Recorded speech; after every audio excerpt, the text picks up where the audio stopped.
이게 별로 안 다뤄주는 게 나는 아주 돌아버리겠어요. 지금까지도 조이대가 제대로 입장 밝힌 적이 있나요? 나 못 들은 것 같은데. 조이대는 지금 얼굴로 계속 네모 입장만 하고 OX 입장을 밝혀야 되는데. 조이대는 자기 입으로 입장을 밝힌 적이 없고요.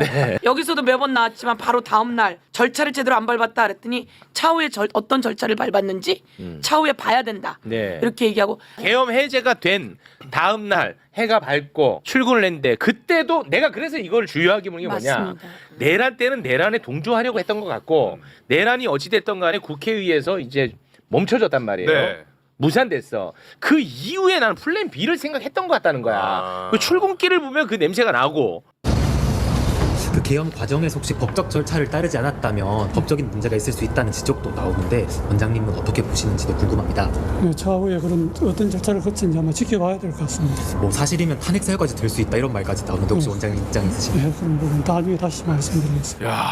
저봐 나는 뭔가 이거는 근데 법을 몰라도 이런 태도는 존재할 수 없잖아요. 아니, 그럼요. 그렇잖아요. 저기서 지금 절차가 어떻게 되는지 내가 지켜보겠습니다. 그 지켜보고 나서 그 뒤에는 뭐라고 얘기했나? 저거 끝까지 꿀먹은 벙어리였어요. 네. 전날 아침에 딱 간 건 사법부의 수장으로서 너무 참담한 신경입니다. 저희는 이 헌법질서 파괴에 직면해서 어떻게 국민의 기본권과 인권을 지키고 헌정질서에 수호할 것인지 그렇죠. 고민하겠습니다. 아니 이렇게 얘기를 해도 네, 미흡한 거야. 그것도 왜, 늦었지. 왜 이제 얘기해? 이렇게 그렇지. 소리를 들어야 되는 사람인데 맞아요. 지켜보겠습니다. 그 지켜보고 나서 어떻게 했는데 아무 말 없었어요. 그러니까 그래서 이 맥락이 나는 이어진다고 보는 거예요. 맥락이 이어지죠. 예. 그날 심야 회의했고 그래서 그 심야 회의한 걸로 관할 이전하려고 했고 해제했으나 아직 윤석열은 건재하고 그래서 이런 얘기가 나온 거죠. 네. 그래서 그들은 동조자입니다. 여기 네. 법조인 이제 세 분이 나와 계시는데 그 이후 진행되는 이상한 과정 중에 주목하는 부분이 있으면 하나씩 좀 짚어주시면 좋을 것 같아요. 다시 한번 좀 띄워주시겠습니까? 사법부의 문제. 유지중에서 주목하는 부분이 있으면 조금 짚어주시면 좋을 것 같아요. 우선 저기랑은 이재명 파기환송이죠. 파기완성. 이 사람들은 다 계획이 있는 겁니다. 제가 몇 번 말씀드렸지만 제가 받은 제보에 의하면 이재명은 대선 후보 되는 일 없어. 왜? 조이대가 대법원장 되면서 이재명 사건이 대법원에 올라오면 알아서 처리하기로 했어. 그러고 대법원장 된 거야 라고 하는 제보를 제가 받았다고 이야기를 여러 번에 걸쳐 그렇습니다. 했습니다. 네. 어김없이 이재명을 파기환송시켰죠. 그렇습니다. 단 이틀 만에. 네. 이틀 만에 파기환송시키고 바로 직후에 한덕수가 옹립되는 작업들이 있었던 거죠. 그렇죠. 더불어민주당의 대통령 후보는 날려버리고 그리고 한덕수를 옹립해서 한덕수를 대통령 후보로 만들려고 했던 국민의힘의 김문수 제거 작업을 하고 한덕수를 올리잖아요. 그렇습니다. 그럼 한덕수가 그냥 올라갈까요? 틀림없이 이들은 이야기했기 때문에 한덕수로 옹립한 거고 한덕수는 주요 임무 종사자라고 23년을 때려 맞은 게 되는 거죠. 네. 이 과정을 보면 저는 이재명을 제거하는 과정까지 그들의 긴 그림은 준비되어 있었다. 네. 예, 그렇게 생각합니다.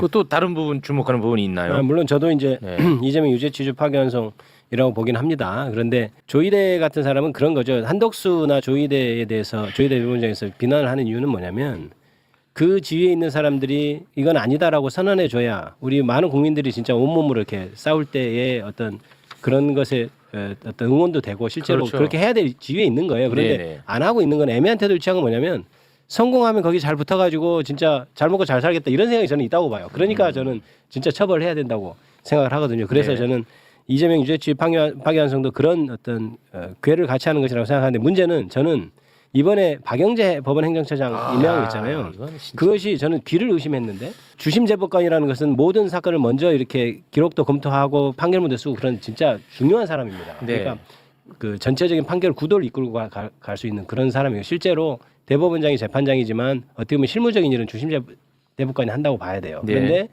이 사람을 지금 현재 국면에서 법원행정처장 임명했다는 것은 이미 그때 내란 국면에서도 지금까지 법원의 태도가 하나도 바뀌지 않았고 그렇죠. 앞으로도 그런 기조를 보일 것이다라고 선언한 거하고 저는 다름이 없습니다. 그게 핵심이라고 봐요. 그래서 국민들을 향해서 국회를 향해서 전쟁 선포하는 거다라고 저는 그렇게 느꼈거든요. 네. 그러니까 그런 것이 지금 단계에서는 가장 또 의미가 있게 보인다. 그러니까 법원의 의중. 그래서 그것에 따라서 일련의 지금 현재 공소기각 재판이라든지 구속영장 기각되는 것이다라든지 그런 게 다 똑같은 어떤 흐름 하에서 네. 나오고 있는 것이다 이렇게 생각을 하죠. 네. 그리고 그 많은 분들이 다시 한번 좀 올려주시면은 지금 이제 특검 기소에 대해서 반복적 공소 기각이 이루어지고 있지 않습니까? 네. 최근에 이제 그 3건이나 있었는데 네. 3건 다시 이렇게 이제 3건이나 있었는데 이게 뭐 일각에서는 2월 19일 윤석열 재판 공소 기각을 위한 빌드업 아니겠느냐라는 의심들도 좀 하는데 저는 뭐 그렇게까지는 좀 아니라고 보는 입장이에요. 저는 개인적으로는. 왜냐면 그건 너무 심각하니까. 그렇죠. 어떻게 보세요?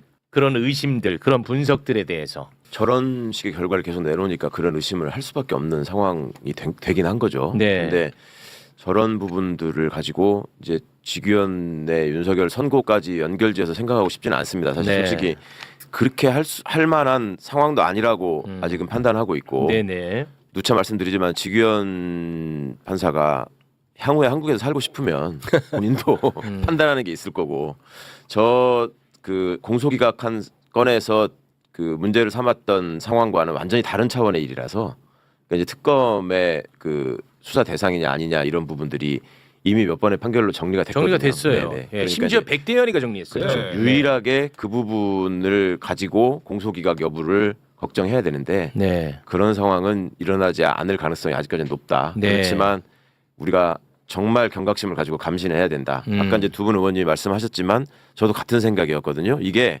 조희대가 왜 계엄에 대해서 적극적인 반대 의견이나 위헌 의견을 표명하지 않았을까? 그 뒤의 행동이 조희대의 의지를 추정하게 하고 있어요. 그렇죠. 결국 윤석열이가 대통령으로 계속 있어야 된다고 생각하는 사람이었어, 이 사람은. 그러니까 이재명 저 후보에 대한 재판을 그렇게 서둘렀다고 볼 수밖에 없는 거고. 그럼요. 그러니까 네. 이거에 대해서 여전히 반성하지 않고 싸워보겠다는 의지로 그 자신의 신보 기자 주심이었던 박영재를 법원 행정처장으로 임명한 거예요. 네. 이거는 단순히 그냥 이렇게 파편적인 사건의 조합이 아니라 저는 네. 이거야말로 이거는 조희대의 확실한 의지에 의해서 관철된 명확한 증거다 이거는. 그러니까 그렇습니다. 이제 하급심 판결들은 조희대가 지시해가지고 이렇게 하라고 했다라고 하기에는 네. 너무 좀 이게 근거가 없어요. 아직 우리가 발견한 게. 네네. 근데 이거는 너무 확실해요. 지금 보면 조희대의 뜻이 어디 있었는지는. 자, 그래서 지금 많은 분들이 그러면 어떻게 할 거냐? 요 답은 우리 의원님들이 좀 주셔야 될 것 같은데. 그래서 어떻게 할 거야? 이제 좀 해라 해. 이런 글들이 좀 올라오는 것 같습니다. 어떻습니까? 예, 이제 법원의 기조를 보면 걱정스러운 면이 없지 않습니다. 박영재 행정처장 임명도 그렇고.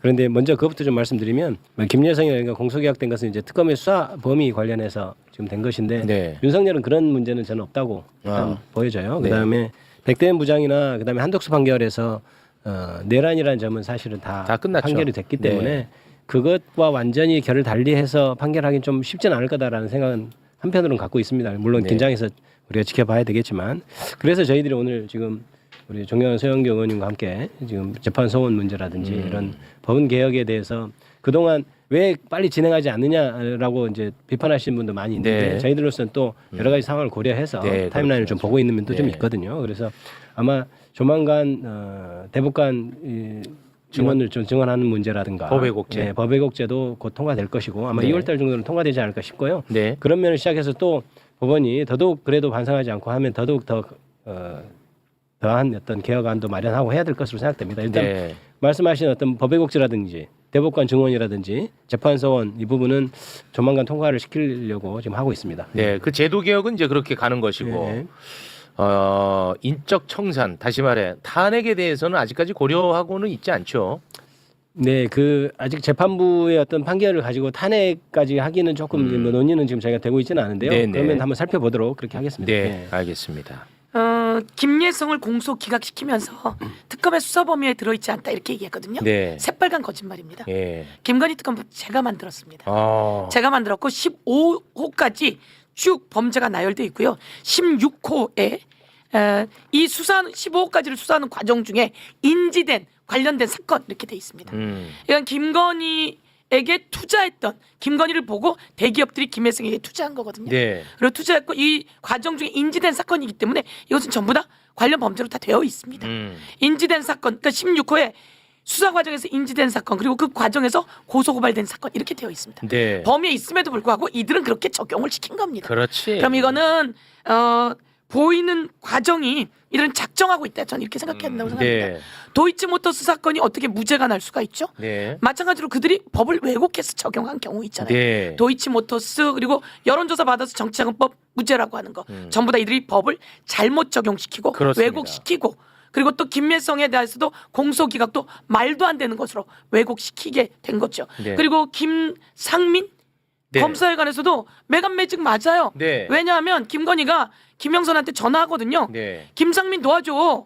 내가 장관 자리 또는 공기업사장 줄게. 맞아. 그러니까 그것도 이왕 있었어. 그림으로 매간 매직이 아니라 네. 그건 그것도 그것대로 가야 되지만 전화해요.